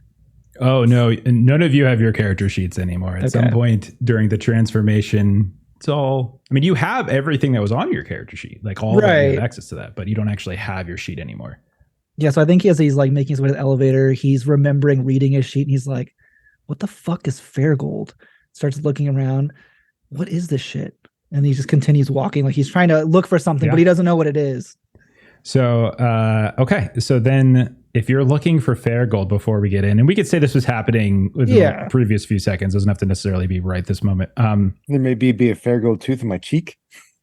So the body that Dread pulled out is still on the ground out in the parking lot, the fallen body. And as you're kind of looking around, your eyes, for some reason, are drawn to it. And you can see that there's something kind of about the body. There's something hovering, or it's just something about just staring at it. So a couple questions for you then. So what is it that we see? Like, I'm going to let you as the Neo kind of define what Fairgold actually looks like in our world. And then secondly, like, as you're looking at it, like, you feel, think about the time in which your persona, where Chad felt the most desired thing you ever wanted in your life. Like, you felt that intense desire. That's literally the feeling that you have right now. So those are the two questions. Like, what does it look like, and what does the feeling remind you of, that feeling of desire? I think his feeling is, it's like a mix between his current life of, his new family and everything, but there's a hard pull of his brother. And there's a hard pull of the memories of like when he was healthy and all the things they used to do. And I think it's just this like two sides of the same coin of happiness. It's just different times in his life. And I think family? It is. It's all about family though. Yeah. Yeah. And it's just like, I would say family. And then I think it is just a coin. And as he goes to grab it, you can see as he bends over, like the camera pans to his belt of spray cans. And you can see one of the spray cans has like a coin insert at the bottom. Beautiful. Roll an intelligence pool to see how much you managed to actually get. So roll an intelligence check. Yeah, that's the same as my dex. Just one. Okay, so you get one Fairgold. Okay, so you do have it, and it comes in, and it almost is like they get that moment of acquiring the thing that you wanted most in your life, like the news of the intending, the pregnancy of your wife, or a wonderful memory with Adam when you were younger, whatever it might be, that hit of emotion as the coin goes into the little coin slot of yours. That's what you feel as it begins to course through your veins. Yeah, and I think while they're arguing and doing all this stuff with the dumpster, he'll pull out the coin and put it instinctually, just with no real thought, into this spray can, and he'll start, you'll see it kind of infuse, and the colors get even brighter and more intense, and he starts making basically like a neon 50 caliber rifle. And you see as he draws it on the parking lot floor, all of a sudden it appears, and he just pulls it out, and he's like, starts walking casually to the elevator, and he's like, fuck yeah, sci-fi and fantasy. So everyone steps on the elevator finally. Dread, you had your finger on the button. I assume at this point you press the button, if that's fair. As you do, the button lights up, the doors close like any other elevator that you ever been on in your life. The ride is very bumpy. It doesn't have that, necessarily the scary sounds that you had just heard maybe 15 minutes ago, Chad. But it definitely is a very bumpy ride, and it's a long ride. It's actually uncomfortably long, and to the point where like you're sort of staring at each other. And I would say whoever is the most perceptive, probably Diala, I would say, being the Vigilance Knight, the elevator is getting smaller, you think? Because when you stepped on, it was quite big, but now you all are really close to one another. Like everyone's just been sort of gradually shifting and moving, like, or if you were leaning against the wall's been sort of slowly coming in. And so now you all are just inches away from each other. It's not moving in the sense that it looks like you're being squished, but it's just some strange like tapering of the elevator getting closer and closer together. And you also start to hear something as well. You hear the sounds of music start piping through. The girlfriend Pinema. You hear it first as like this distant kind of manufactured elevator, like this music that's like sort of jazz, like repurposed of like a well-known song. Starts to pick up pace though, because at first it's just like do do do do do do do do do, and then it gets faster. You hear like a dubstep kind of drop into it every now and then. You hear like extra beats, and you start realizing that what once was just this sort of smooth, easy listening jazz has kind of picked up, and it's your heartbeats kind of going to some degree. It almost sounds like it's getting louder and faster and faster. And then eventually, like it's just this sort of techno beat that just is going through the entire elevator at this point, and you're all right next to each other. This is amazing. I think this is worse when they did a nature camp out near my wood cabin. You can really tell they put an extra layer of onions on the Children. Gutbuster, right? Oh, God. And then there's a ding as the doors of the elevator open up, and you look out in front, and when they open up, you hear the sounds of battle. You feel this rush of cool air. You smell gunpowder. You are apparently on the deck of some kind of sailing vessel, and around you, you can see that there is a skirmish just utterly raging on. You can see there's a second vessel that looks more like a retro rocket ship from like 60s sci-fi, with one of the sides peeled off like a convertible that is up against this old-fashioned sailing ship. You can see these massive rusted grappling hooks are ripped over the gunwale of the sailing ship as if it's just anchoring itself to it. The starboard side is being ripped from it. You can also see that there are folks that are running across these rusted chains where the grappling hooks are connected. They're carrying these swords that are stained with blood and these big old heavy mallets that almost look like croquet mallets, but they have this cruel and almost apocalyptic styling to them. You also notice that they're dressed in this pinstripe like black pirate attire. They have like like bandanas and stuff wrapped around their heads. They have what looks like eye patches, but all of it's pinstriped in some way. You see that they're running and they're meeting in combat in these various melees and these different groups scattered about the deck. These powdered haired Minutemen and like merchants that are firing muskets and have foils, almost like something out of Three Musketeers. It's at this point all of you start to remember something about Billy as you look around and you realize that as you step off the elevator, behind you is not the elevator, but it's instead just looks like the stairs going down into the holds of this sailing vessel. You remember that Billy always did this whenever he started a new campaign. Billy didn't really like the whole tavern starting point. He found it kind of sort of boring, and he eschewed it. And he very much preferred in media res and big set pieces. And you remember very clearly one afternoon him going on and on about in media res, even though all of you were in the literature course with him about 2 hours earlier where you first heard about it, but he was suddenly an expert in it. And so it dawns on you for a second that this looks very much like the start of your campaign back in the 90s. You just escaped from prison cells. That's how you all met. You were in prison cells in a ship that the cells sort of wrenched free. During the battle, you broke out and you came out on deck, and there was these two groups that were fighting each other, and you look out and you see them pouring and fighting. You see as running across, at this point, running across, there are kind of, there's like two people that are sort of shouting and giving orders to this group of pinstriped pirates that are chasing across the deck. One of them looks not human.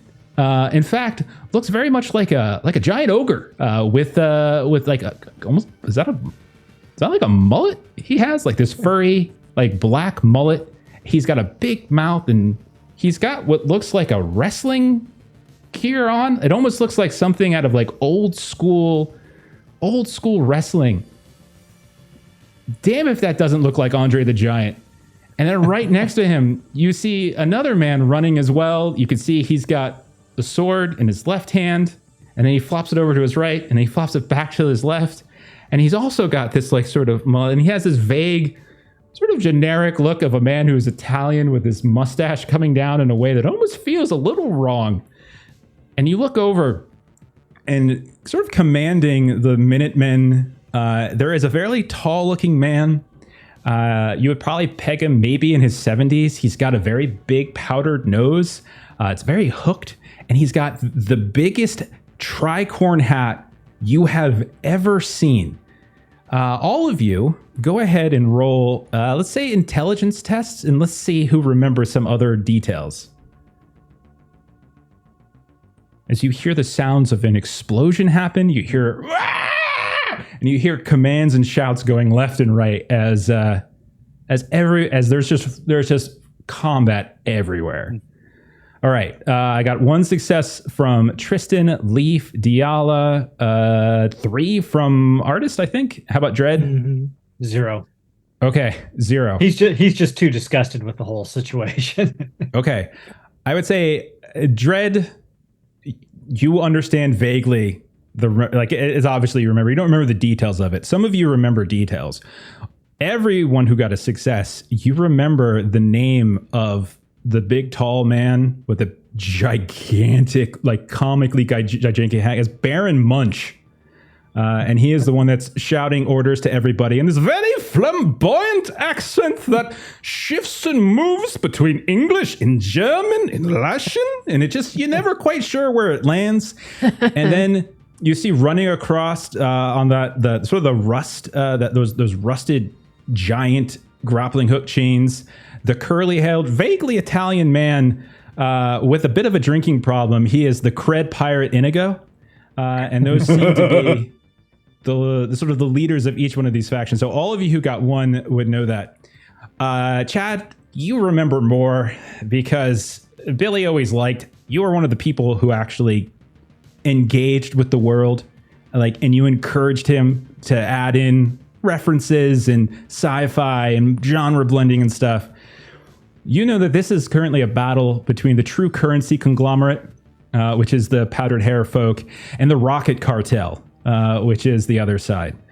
And as you're looking around, you remember that neither of these factions are particularly good. That was not really how Billy played things. He didn't really do that. He just sort of gave you gray and let you all figure out what was right and wrong. Both of them are bad. Like the Rocket Cartel, they're murderers and thieves and pirates. The conglomerate, they use economics and trade as weapons, etc. here and there. But as you're looking around, you notice that the ships are not in good condition. You can see that the mast has wrenched free, has started to split and fall. The sails are ripping, and you can see that the convertible rocket ship has about a dozen cannonball holes in the side. You smell smoke, and there's fire everywhere, and it's chaos. What would you all like to do? Do they notice us? Right now, it's a massive battle between like 40 on each side. And you know what? Because you're the Vigilance Knight, I will also point one more thing out to you, Diala, is you are at 1, I think, on your track. Yeah. Yep. You notice there's one individual that kind of catches your attention. There's a man kind of crouched down, sort of in the shadows. You can see he's got something wrapped in what looks like to be some kind of leather satchel that he has tucked away. He's wearing a fedora. You can see he's got a little whip on his side, and he's just kind of hiding behind what looks like some kind of barrel. And Diala, you almost kind of roll your eyes as it's easy to remember who this is, because the whole reason you all are together again is because your dear friend Steven died. And whenever Steven would play, and he wouldn't play very often, he played a freaking character by the name of Pennsylvania Polk. who was the most charismatic there was. He was the most intelligent and scholarly. And he was extremely good in fisticuffs because he wasn't there for session 0. And so he didn't roll his stats in front of you. He rolled them at home. And he swears he rolled that many 18s in a row. And you see him hiding out as if he's trying to not be part of this fight. And that is what all of you see. And I will turn it over to you. No one immediately charges at you. It's like there's a battle going on, but that's not to say it won't happen. So how do you all want to handle this? I was going to say, do we remember what we did? Not, I would say, Okay. I would say that's up to you guys. Like, really, like, what did you guys, like, how did you get, I'll turn it to you. What did you guys do to get out of this? We are on some strong drugs. Let's Yes. hijack one of these vehicles. Yes. Look at a camera that's not there. I bet you're wondering how I got here. Oh, no. If this is anything like the campaign before, didn't we take the rocket ship while everyone was over here and then sink the other ship as we were leaving? Yeah, I mean, sci-fi with fantasy, that's on It track. sounds right because Amery just hated that we I was weren't so- staying She just on kept the ship. complaining. Just and it's the so ship. cool. The ship has cannons. I have a giant rifle. This is so immersive. I am going to get in a sword fight with the Cred pirate. I Well- draw my rapier and I charge him. Okay, so you're Let's gonna go. You're gonna go for it's the Cred pirate. Yeah, the The Cred Cred pirate. I pirate. want to make Okay. sure that we're doing like the sword fight where we're balancing on the chain between the ships. Okay, so you charge in. So Tristan charges forth towards the Cred pirate Inigo. Okay, what are the rest of you doing? Oh, let's make sure he doesn't die. And Amery will follow along, probably get ready to blast some people out of the way so they can steal the spaceship. Okay, rest of you, Artist, Diala, Dread. Dred's just making his way across the chain over to the rocket ship, doing everything in his power to ignore everything else going on around him. Under his breath, he's just going, shit. I'm gonna kill Billy. I mean, I've killed a lot of people for a lot less. I'm gonna kill Billy. So Dread and Tristan and Leaf are running towards those chains to try to run across and get to the other side. Tristan specifically to get into a duel. Diala and Artist, what are you two doing? I think Chad remembers in his mind the description of the Baron. And he's like, God, I shot that guy when we heard about him, and now I'm seeing him in person. And he just slowly starts to look in his rifle, zero in on that giant nose. And I think he's going to take a shot just for the funs of it. Okay. And then Diala, what are you doing? We'll resolve all the roles here in a second. Diala, what are you doing? So I'm not sure if this would work like non-verbally or not. So once I have a little bit of like I've gone a little bit up my emotional scale, I can vent. And so then I can like something that there's different abilities that kind of go with the venting. And so the one that I had picked at character creation is personal knowledge. So you gain knowledge of who or what a target feels your emotion. So my emotion would be vigilance, anticipation, or interest. Okay. So like who does the target feel that most strongly towards? Okay. So So- I am looking at Pennsylvania Poke, trying to Okay. figure out like who is he most interested in Nice. in all of the goings on of what's happening. He seems to be very, very interested in Baron Munch and because you're on board the Baron ship, and he seems to be very interested in Baron Munch and the Minutemen that are kind of surrounding. So, I would say you probably would get the sense that he's trying to look for a way off the ship. That sounds like something Pennsylvania Poke would do. Okay. Okay. So let's resolve some of this stuff. Some of the stuff is just going to be a narrative resolution. Some of it's actually going to take some rolls. Tristan, Leaf, and Dread, you go running over towards those very large grappling hooks as there are these pinstripe pirates that are coming across the rusted chains, and you're trying to get on there at the same time. I'm going to require some rolls in a second. You also notice that one of the chains, the group of pirates is being led by the Gred pirate, and then the other one is being led by a very large ogre. And you can see the chain sags with every step. And these are very thick chains. But as the three of you get to the starboard side, and you can see that there's combat that's happening, you realize for a second, you don't feel any water splashing on your faces. And you look over, and you realize you don't see any water below. You see just cloud, as apparently you are in some sort of skyships. I would like the three of you to both describe how and make a roll, perhaps. How are you trying to get across these chains or to the other ship? Like, describe what you're doing, then we'll do a roll check for it. And then, Artist, you can go ahead and just roll your attack. This guy, however, does have... Baron Munch has 2 defense. Whoa, this guy's a boss. It's that nose. He is. Yikes. He very much is. He quite literally is a boss. Okay, and then Diala, you already got your info, so you can kind of decide how you want to handle that. Okay, how did the shot go? 3, and I got a 10 on the D10, but I don't think it does anything if I don't have special. I don't have anything special. Okay, so you got 2 of your successes. Excuse me, he's got 2 defense, so 2 of your successes would go away, but you still get 1 that goes through, which means you are able to damage him. He will remove a point of guard, and I'm going to say, what happens is you fire. You're trying to take that nose out, but a gust of wind just carries the bullet ever so slightly upward.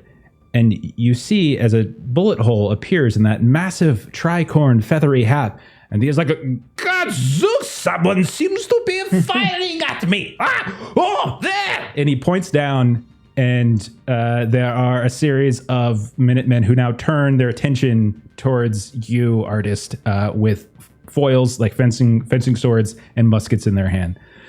But you did manage to get through his guard a little bit. And his hat's covered in neon paint. His hat is covered in neon paint. He's very upset. Okay, for those of you by the chain, what are you doing here? As you see the pirates are coming off. They're immediately jumping off, and some of them are just right away getting into battle with these definitely musketeer outfitted folk. What do you want to do?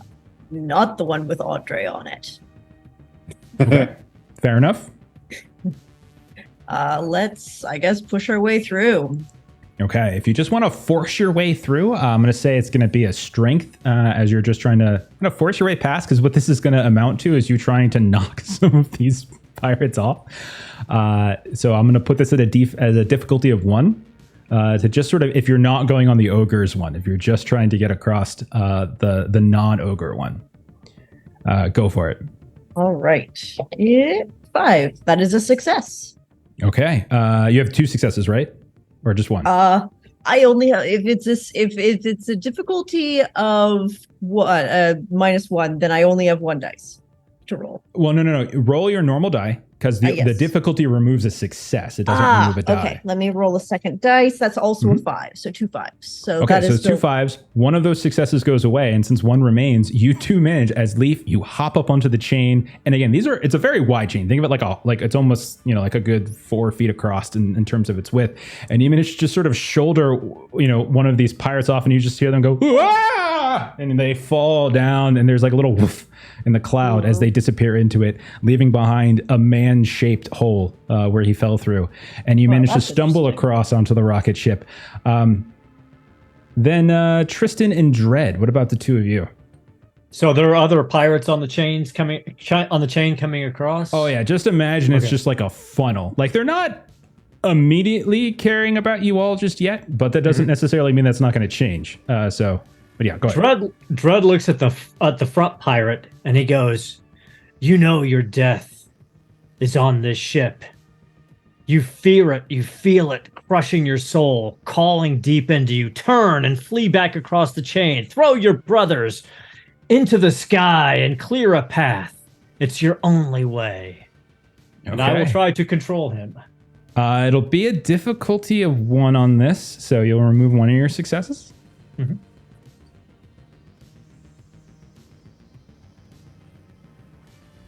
Okay, how'd you do? So I got a total. It doesn't work exactly that way. So I got a total of 6 This is on. there's your spell. Yeah. Yeah. So I got a total of 2. That is, sorry, 2 on the intensity effect. So if he wants to resist it, he has to roll a wisdom check against a difficulty of 1. Okay. Wisdom against difficulty of 1. Okay. Yep. So manipulate, because you're doing control, right? Manipulate them with Correct. emotion and steal their agency plus 1 disadvantage per intensity on actions opposing the compulsion. No, that's fine for now. Advantage on okay. So what is their wisdom? Let's take a look. They have 2 wisdom, so I need to get 2 successes off of this. Unfortunately, I only rolled 1 success, which the difficulty will cancel out. Mhm. So you control him, and he turns and he stops, like screeches to a halt on top of this hefty change. He's like, "Oh no, I'm gonna die! Everyone run! And he starts pushing people off as he turns around and tries to run back to the rocket ship. And you see 1 or 2 of them fall, and more of those man-sized holes in this collab begin to form.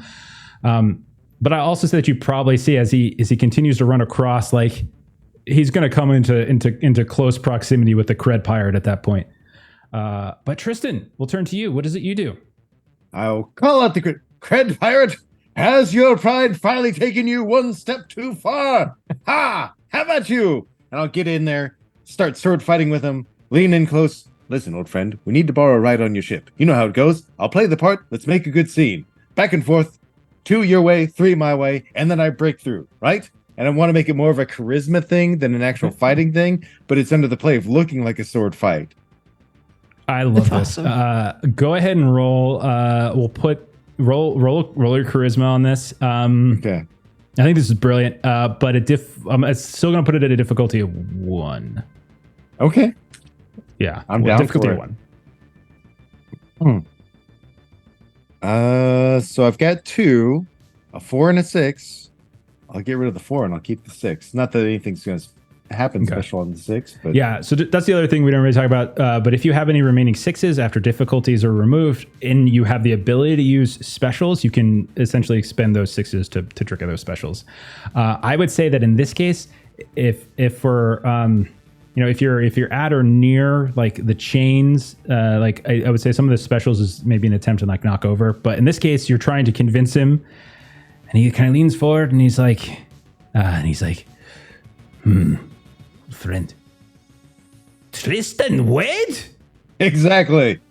I have Look at not that. heard. I have not seen your kind in ages. It's And hey, he'll come lean- on, bring up your right. You And gotta put so on the a 2 show. of you are like having a conversation and fencing across, and he's like, I will give you a ride. I guarantee it. You have my word of honor. However, Wonderful. you must help me first. Of course. Favor for a favor. Naturally. The Baron must be taken out. Look at him. He's already bleeding. I don't think that is blood. That looks like paint. Good. Very strange. Take him out, and I will take you wherever you want to go. It is a course. terrible time. It is a terrible time. We have much to discuss. It's course. like you're going back and forth. Okay. All right. I'm going to kick over then to Diala. So Tristan is currently in a faux sword fight going across the rust. Dread has convinced one of the pinstripe pirates to just run away and push his friends off, which he's doing. Leaf, you've managed to shoulder your way across, and you are on the rocket ship, basically the convertible rocket ship. And Diala Tristan and Artis. Dread had the same solution to the problem. There's just charisma. They are so similar. Just different angles. And then we go to Diala. Yeah, so Diala kind of has her focus on Pennsylvania Poke. Okay. And so she is going to kind of like sneak over to where he is. I've got you. I've got a path. I see it. I see how I can get you from here to there. Hi. he looks over at you and he raises an eyebrow. He was extraordinarily startled when you said it. He's like, ah, ah! And then he looks at you and he's like, don't worry, my lady, I shall save you. As he gets suddenly I'm very... here to save you. No, I insist. I am here to save you. No, I insist I shall save you. I have some very important artifacts that I need to get back to my museum. And he kind of holds up this bundle that he has tucked underneath his arm. So, but I will save you as well. They're both very important. And if I have to decide between saving a beautiful woman and saving artifacts, it is a very difficult decision, and it's probably 50-50 at best, but I think in this case, I can do both. And Diala rolls her eyes quite dramatically. And it's like, you were cowering in a corner, but sure. And so strategically cowering in a corner. He's got it like under his arm where he's kind of holding that package. And so she's gonna like reach up under and like pop it out and grab it. I will escort both of you across. Okay. Make a charisma check. Oh no. Make a charisma check. I thought about making Pennsylvania Folk basically Woeford from our Forbidden Lands game, but I didn't think I could do that to Aaron and Kipser and Melissa. Encountering him twice per week. Already he would be dead really fast, I think. One success. Okay. So he turns to like, he's like, did you take his package of artifacts? Yes, I did. I popped it up in the air and then grabbed it and said, I am escorting both of you. He looks very upset. He's like, yes, you, that's very smart. Yes, you carry that and I'll lead the way. After you. So and I imagine that she has plotted out places that have cover to be able to get from where we are to kind of catch up with the group. So the two of you are trying to kind of sneak around, dodge some of these little melees, because there's like groups of melees. You're hearing, ah! You just see like an arm fly through the air and flop onto the ground. Gunfire goes off. It explodes above your head and you see wood paneling come off. Up behind you, you see a mast just fall. You hear the sounds of one of these Minutemen firing, as the rope falls, and you hear a crack as their neck wraps around it and they just hang limply off the side of the boat as you start to move away. Let's kick over to Artist. Artist, I said before that there's a couple of these Minutemen that took issue with you firing at Baron Munch, and at this point they're going to fire and attack you. I'm treating these, they're not individual, I'm treating them like groups, essentially, like little groups. So they're going to attack you. I'm going to roll a dex against you. Do you have any defense? Nope. Okay, so it's 2 as they're just going to charge in. No! Huzzah! The Baron's honor is at stake! As they charge in. And they get 1 success. And so they essentially fire their muskets as they're charging in, missing gloriously. And then at the last second, one of them just happens to and they lunge out with their sword and stab you very lightly. Okay, and then it's you. What do you want to do? You just shot at the Baron. The Baron ordered them to attack you. You now have a small group of these Minutemen attacking you. Around you, I would say, Diala is attempting to lead some guy across the ship. Tristan is dueling with someone on the chain, and you see Leaf on one side has somehow managed to get all the way over to the rocket ship, and Dread is like doing his weird, force thing where he's making people hurt others. What do you want to do? Where did the mast fall? Well, where would you say you wanted it to fall there, Artist? Onto the other ship. You want it to fall onto the rocket ship? Yeah, but like gentle. Okay, yeah. So you say the rocket ship is like coming down, but then it kind of gets tangled up a bit in some of its own ropes and sails and stuff, and that kind of slowly breaks the fall. And then you see that there's a couple Minutemen are like, as the Baron, men, get this, catch it, don't let it fall. And you see a few of them run up to try to hold the mast and just kind of get splattered. But that little extra splatter slows it down and it slams on the other side of the rocket ship, causes some damage, but not necessarily anything too terrible. So it has fallen. What would you like to do, Artist? Okay, so he will sprint towards the mast, and he's going to take the mast to the rocket ship. And as he's doing it, he's going to, holding his rifle in one hand, he's going to pull out a spray can in the other. And as he does, he's going to make like a slippery slip and slide in front of him. And he's going to slide across and turns toward the Baron as he's sliding backwards onto the spaceship and firing at him. That is absolutely badass. Roll, I assume, a dex. It sounds like you're just firing. Yeah, go for it. That sounds amazing. Roll your dex. Same thing as before. Same difficulty as before, yeah. Just 2, so it's nothing. Okay, you fire again, and this time you see an explosion of bright paint right behind him, and he looks you down. You, sir, you have... How dare you? I shall remember your face for eternity. What did you say? What? Oh, where did he go? Where did that one go? As he starts looking around for you at this point, as you are now on the other side of the ship. Or on the other ship, excuse me. Dread and Leaf, let's go to you. As the two of you, Leaf, you're on the rocket side of the chain. Dread, we'll say you have just possibly cleared a path for yourself. What would the two of you like to do? So does Dread hear Tristan's conversation with Cred? Tristan, were you trying to keep it secret? Tristan is keeping this conversation secret. Yeah. To some extent. I mean, Okay. Tristan can't help but be loud. If you're close to him, you probably get the gist. Like, you know Sean/Tristan well enough.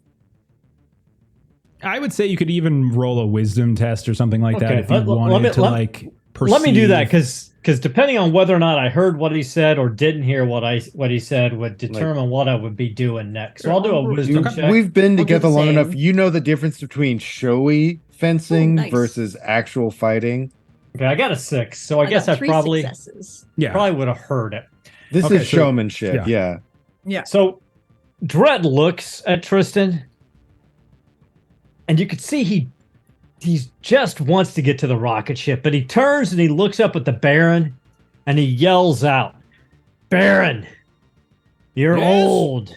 You're old. Your bones are breaking. The weight of your heart beating within your chest is crushing you. You live no more." And I will attack him.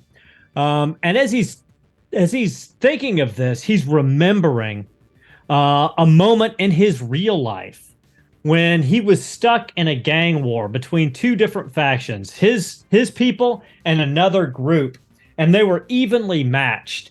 And he recognized in that moment the only way to gain the advantage was to take out the leader of the other gang. And he leveled and fired and shot the guy right between the eyes. And that was enough to break the morale of the other group, and his people were successful. So I want to use that flashback to get an advantage in my approach here. Absolutely. While Aaron's rolling that's one of the mechanics in game, once per session. If you use a flashback to describe how something in your real life past is helping you in the current moment, you get an advantage, an extra D6 in your pool. That's what you got. Come on, people. Okay, I got a 4, so a total of 5 on the intensity effect. Okay. So he's got to make a wisdom roll against an intensity of 2 because you round down for your intensity, I'm pretty sure. So does intensity translate into difficulty for him?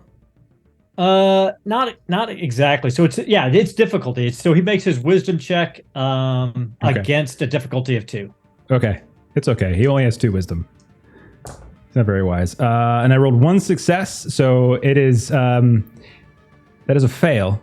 So this is what's going to happen because I'm gonna steer this a little bit. So what's going to happen is as you're he's like, what? Yes, of course. Yes, I'm old. Yes, my bones, of course, and I die. What is that? That's a very curious thing to say. And all of a sudden, his body explodes. Not his head. His body explodes. Oh goodness! And his head flops down onto the deck, and he continues to talk. He's like, "Men, help! I can't help me!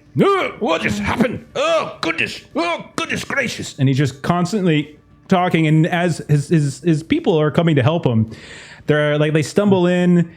Like you can see a couple melees. his head gets caught up in, and it gets kind of kicked around like a soccer ball for a bit. It's like, oh, move, no, wait, ah! And then you watch at a certain point, his head just kind of flies over the gunwale. Ah! And that is the last we hear of Baron Munch as his head goes flying over the edge. Today. Okay. That was Leaf, let's pretty go to messed you. up, Deacon. It was pretty disgusting. Well, it looks like Sean has got some sort of deal going, so let's keep people let's keep the opposite team off of the chains. And we're just gonna start pewing them and making sure that Delilah and Chad can get up here. Okay. I'll say this. I think Chad already kind of moved across the mast. Diala, Leaf, Tristan, you're still doing your fake. You're sort of okay. So let's say, yeah. Okay, Okay. we'll applaud you later. A deal is a deal. Don't worry, I'll yield right at the end. I'm going to push you back to your own ship, but you'll get the last flourish. Yes, I have to maintain a certain Of level course, of course. respect for my men. But I have to get near the finish line. But clearly, Yeah, you'll win. Well, clearly, sir, you are a far superior. I mean, No, don't Tristan flatter. Wade of all things. No, come now, come now. And so as the two of you kind of go back and forth, and you're pushing him back, and right as it looks like you're about to get him, he turns and spins, and he like hits you playfully on the back of the head with like the I hilt of his forgot you're sword. not left-handed. I'm ambidextrous, my friend. And then you hear all of like the people around him start cheering and stuff like that. And you can see on the other side, on the other ship, like definitely with Baron Munch being taken out, like the pirates are starting to swarm. Diala and Leaf, or excuse me, Diala, you are leading the Pennsylvania poke across. As you step up to the rusted chain, which is now empty, as Tristan has cleared it off with the Cred pirate. The Minutemen of this ship, of the True Currency conglomerate, they are kind of retreating, and some of them are surrendering. Surrender! And we'll close then on all of you making it on board of this souped out rocket ship with one side peeled away, and so it is basically like a 1960s rocket that is very much like a convertible. And we'll end with you all boarding that ship. Oh my gosh. It was so much fun watching everybody like roll out all of their effects. That was nuts. I I'm loved it. so happy. Neo All is right. so cool. Oh, Oh, yeah. only gets cooler from here. Spears are Spray awesome. painting stuff into existence. Yeah, I was pretty like trying to awesome. think So of a way clever. to like have Yeah, like art be his Yeah. Yeah. thing, and I was like, You're Green spray Lantern. paint Neo. You are a Green and- Lantern, yeah. It's Yeah, you are a badass. little Green Lantern. Yeah. I thought it was awesome. I don't know. Y'all having fun? We good? We like Yeah. it? Oh, yeah, Okay, yeah, cool. yeah. So much. Awesome. Aaron remembered to do a flashback. I'm like, oh, that's Yeah. totally what Diala should have done was a flashback. Like Yep. that would have fit into the like mechanics of the game perfectly. But we all know for next time. So you all have sided with the Rocket Cartel over the True Currency conglomerate. I figured that's probably what you would do. Yeah. I had a sudden feeling that pirates, it's probably what they would do, but you never know.